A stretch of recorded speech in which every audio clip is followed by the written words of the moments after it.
न जाने ज़माने को क्या हो गया है, मसीहा मरज़ का सबब बन गया है।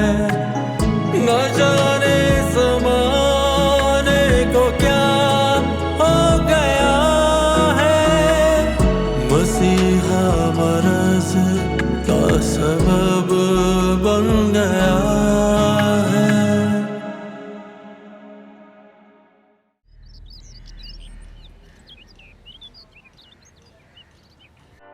क्यों आई हो यहाँ? इज्जत का ना सही, कम से कम अपने स्टेटस का ही लिहाज कर ले। महबूब पर इतनी रिसर्च करने वाले लोग। कुछ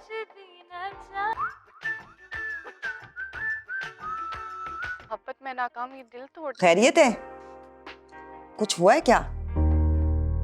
नहीं, कुछ नहीं हुआ, सब ठीक है, अमन है। बस ऐसे ही शहर के हालात का जायजा ले रहा था मैं।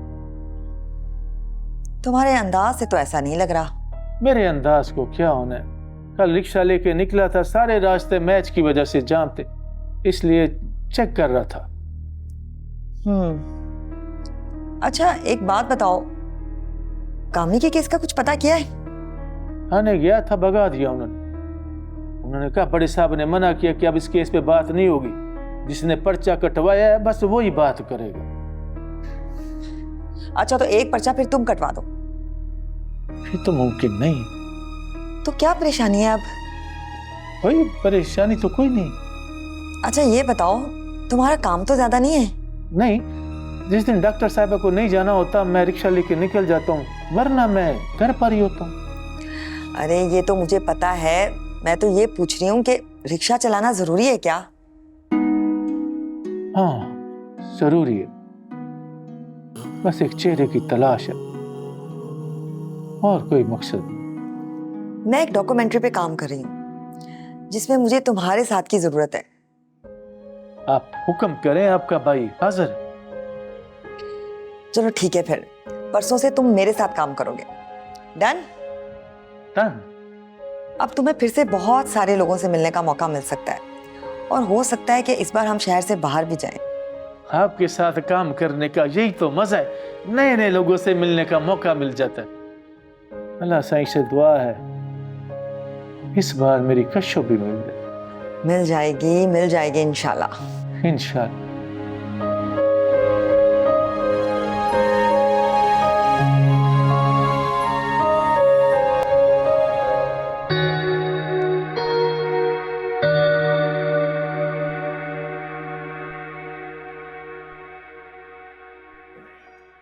कशमाना इतनी उदास क्यों हो? आपको रईसा बाजी से इस तरह बात नहीं करनी चाहिए थी। देखो कशमाना, मैंने उनसे कहा था कि सिर्फ तहजीब से बात करो। अगर आज मैं तुम्हारी इज्जत नहीं करवाऊंगा तो सारी जिंदगी वो बेइज्जती करती रहेगी। आखिर तुम मेरी बीवी हो भाई, समझ रही? जी मैं समझ गई, लेकिन ये सब मुझे बिल्कुल अच्छा नहीं लगा कि आपने इस तरह उन्हें घर से निकाल दिया। नहीं, उन्हें निकालना बहुत जरूरी था, वरना उनका ब्लड प्रेशर हाई हो जाए। मैं आपसे एक बात पूछूं? पूछो। ये यूं अचानक आपको मुझसे निकाह करने की क्या सूझी? देखो कशमाना, औरत का नाम अगर शौहर के साथ जुड़ जाए तो बहुत वजनी हो जाता है, लोग खौफजदा हो जाते हैं। वैसे भी शौहर को ना एक दरिंदा कहा जाता है, उसकी बीवी की तरफ कोई आंख उठा के देख ले तो उसकी आंखें नोच लेता है, हाथ पैर तोड़ देता है, छोटी छोटी बोटियां बना के चीन कवों को डाल देता है। जानती हो ऐसा क्यों? नहीं, क्यों? कि लोग किसी के बाप से भी नहीं डरते।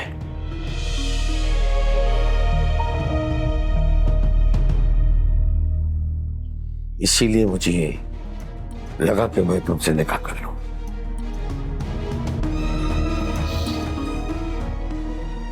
जी, अब मैं समझ गई हूँ आपकी बात। मैं तुम्हें कोई तकलीफ नहीं होने दूंगा, ये तुमसे मैं वादा करता हूं।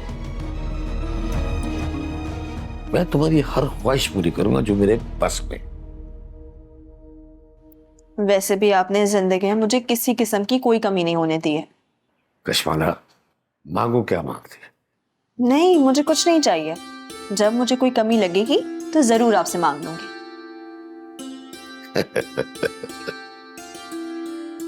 ये तुम्हारा हक है।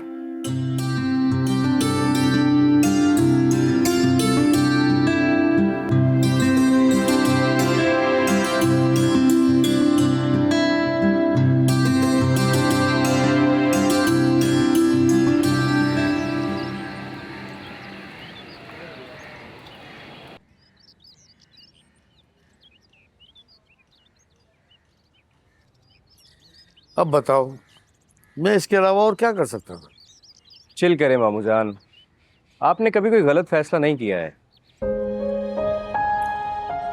कश्माला अच्छी लड़की है और हम दोनों बहुत खुश हैं। जिंदगी में जो कमी थी अल्लाह ने पूरी कर दी। शायद इसी दिन के लिए मैंने दूसरी शादी नहीं की। Yes, I can understand. बेटा, दरअसल ये बातें मुझे करनी नहीं चाहिए तुमसे, लेकिन अब तुम समझदार भी हो, हालात को भी समझते हो। पहले वालों ने अब बातें करना शुरू कर दिए हैं मेरे बारे में और कश्माला के बारे में, तरह तरह के इल्जामात लगाने शुरू कर दिए। मामू जान, लोग तो ऐसे ही हैं, लेकिन हैरत इस बात की है कि इतना मॉडर्न होने के बावजूद भी लोग वैसा ही सोचते हैं। अरे बेटा जी, लिबास तब्दील कर लिए लोगों ने, जहनियत नहीं। शादीशुदा औरत को अगर तलाक हो जाए तो कहते बद किरदार थी।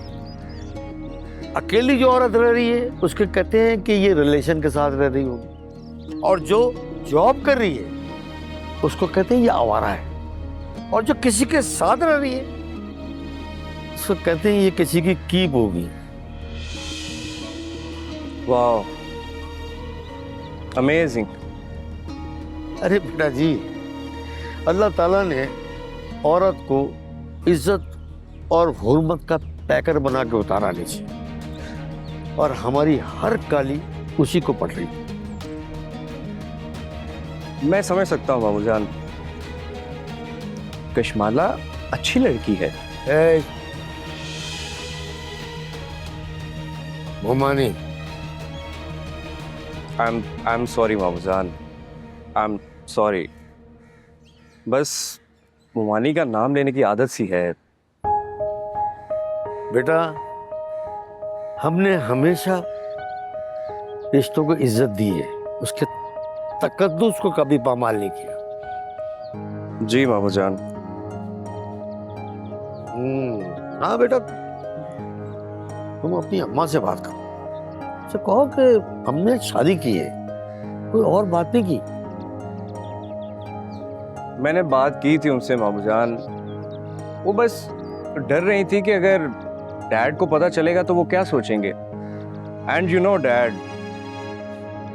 लेकिन मैंने डैड को उस वक्त सब कुछ बता दिया था। अच्छा, तो खान साहब का क्या रद्द अमल है?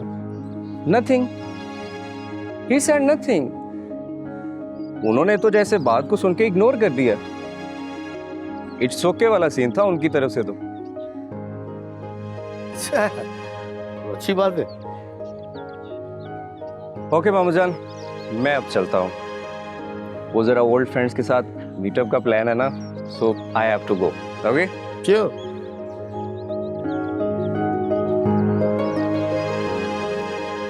अच्छा मामू जान, मैं मम्मी को समझा दूंगा, आपको परेशान होने की कोई जरूरत नहीं। Thank you. Thank you.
मारो मुझे, नहीं मारो साईं मुझे,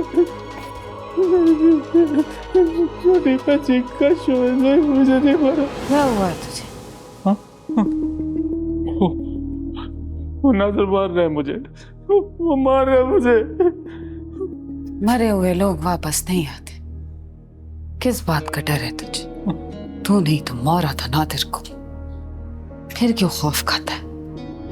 सारा दिन काम करके थक जाती, रात को तेरे ड्रामे शुरू। मैं तो कहती हूँ नादिर आके तुझे ले ही जाए, सो जा।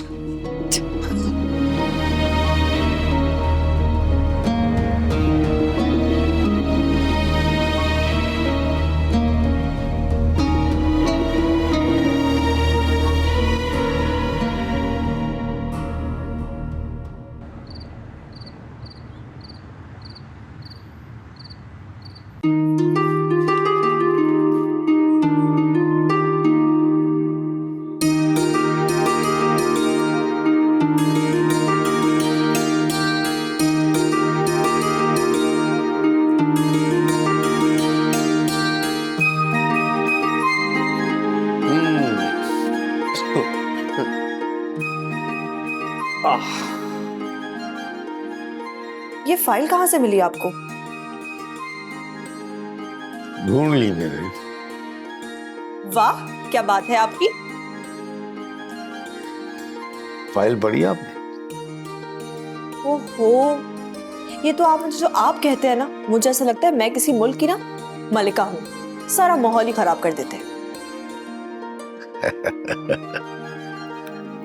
तो आप हो ना मेरे दिल की। खैर, मुझे ये बताएं कि ये फाइल आपने क्यों निकाली है? ताकि आपको पता होना चाहिए कि मेरे पास कौन कौन सी जायदाद कहाँ कहाँ है। आपको पता तो है, आप संभाले ना खुद। कश्मला, जिंदगी का क्या भरोसा। ऐसा ना कहें प्लीज। आपका साया मेरे सर पे है और मैं जो कुछ भी हूं सब आप ही की वजह से हूं। और मुझे तो ये लगता है कि मैं जिंदगी भर आपकी जूतियों में भी पड़ी रहूं ना, तब भी मैं आपके एहसानों का बदला नहीं चुका सकूंगी। कश्मला, आपकी जगह तो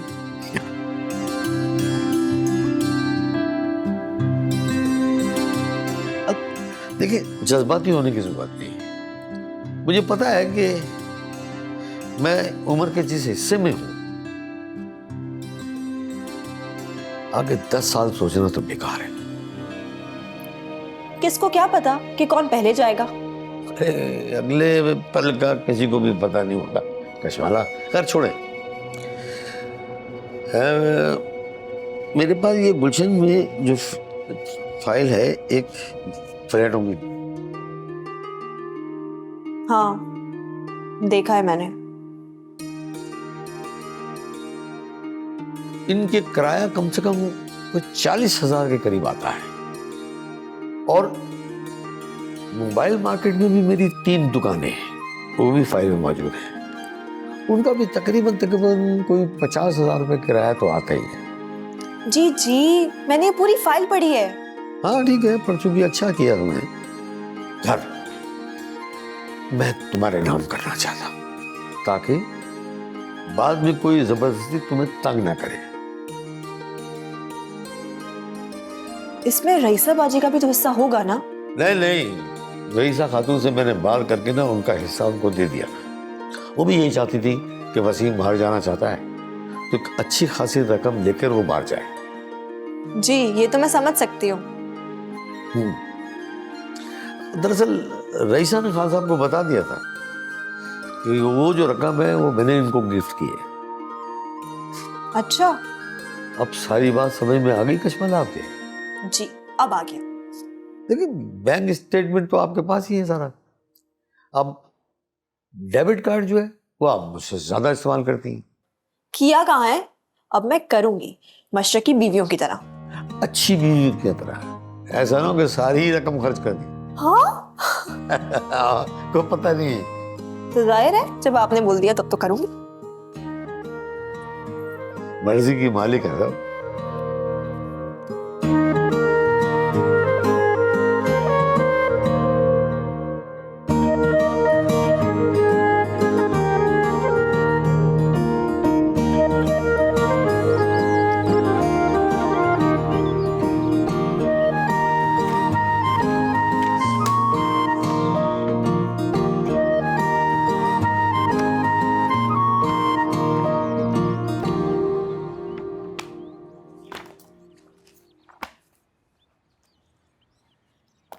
भाई साहब को ये फैलावा पसंद नहीं है।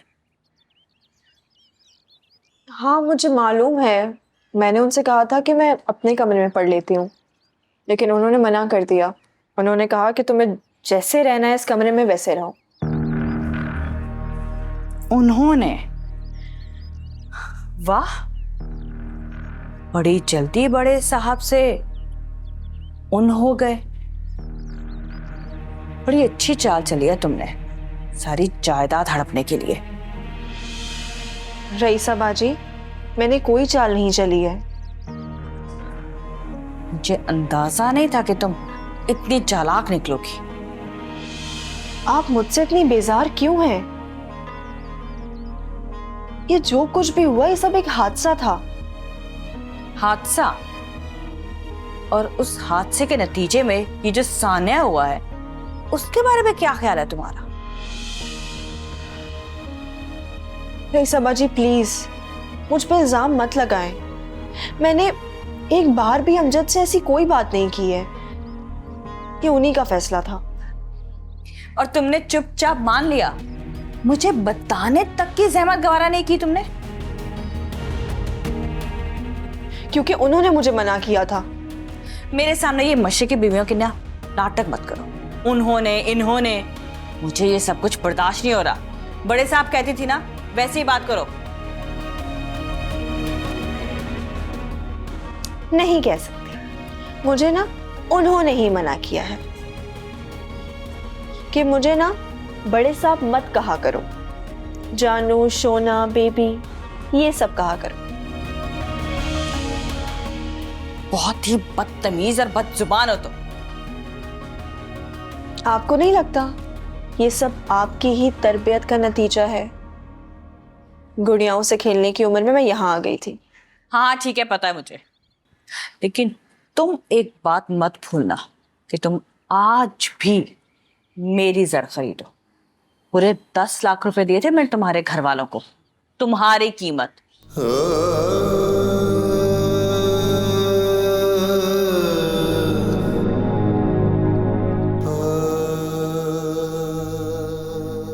याद है मुझे, लेकिन अगर आपकी कोई बेटी होती ना तो आप ये बात समझ सकती कि बेटियां बिकाऊ नहीं होती। लोग सिर्फ मजबूरियां खरीदते हैं।